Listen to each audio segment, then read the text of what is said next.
Assalamualaikum. Kamusta kayo mga amsari? Lakad-lakad muna tayo pabalik sa bahay. Malapit lang, mga 5 minutes siguro kung hindi yung signal sa daan, kasi may signal medyo matagal bago mag-green para pwede ka lumakad dyan. Pwede ka cross patawid. Ayun, ito kasama ko kasi may sa may bridge. Siyempre pababa mahirap yung dahil pasakit daw yung ngipin niya. Kaya medyo malangkot pa rin. Tingnan niyo yung mukha niya, oh. Hindi siya hindi siya madaldal sa ilan araw na, pati kahapon wala siyang samod. Ako na lang magdaldal ng ako lang madaldal. Pero yung daldal ko hindi chismosa, hindi chismis. At least daldal lang yon. About life, our life dito sa abroad. Nakakamiss din ang life namin sa Pinas, yung sa farm. Lagi po kami sa farm, galing po kami sa farm. Your honor ka ma. Your honor. Pero hindi kami sakay sa kalabaw, your honor. Hindi katulad na iba. Gusto ko sana ipatry sa kanya ang sumakay ng kalabaw, hindi ba ayaw niya?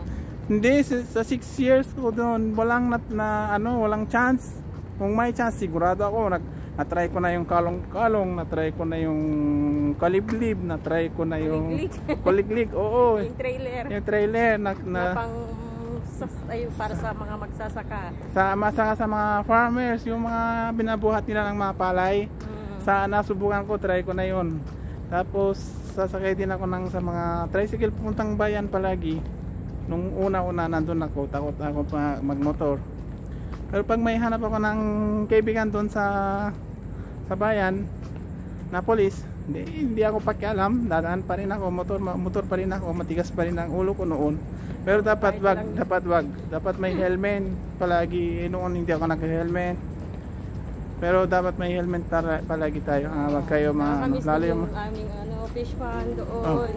Kami yung tanim ng ampalaya na mahaba, yung maliit, tapos yung sitaw tanim ko.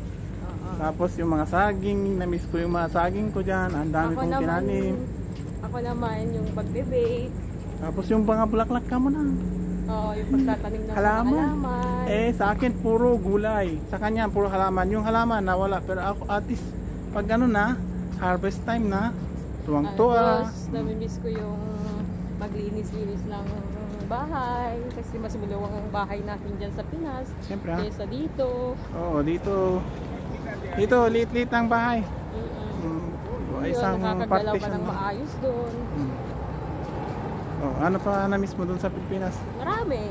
Pero wag na yan Pero depende sa inyo pag nag-support kayo, nag-share kayo, marami tayong gagawin sa Pilipinas kapag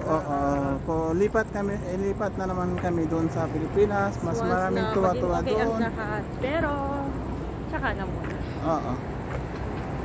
Sige, hanggang dito na lang muna tayo. Malapit tayo sa pagkatawid, sa signal. Hindi pwede mag-video kasi delikado din. Maraming salamat sa inyo. Pag-like, share at subscribe. Khudafez.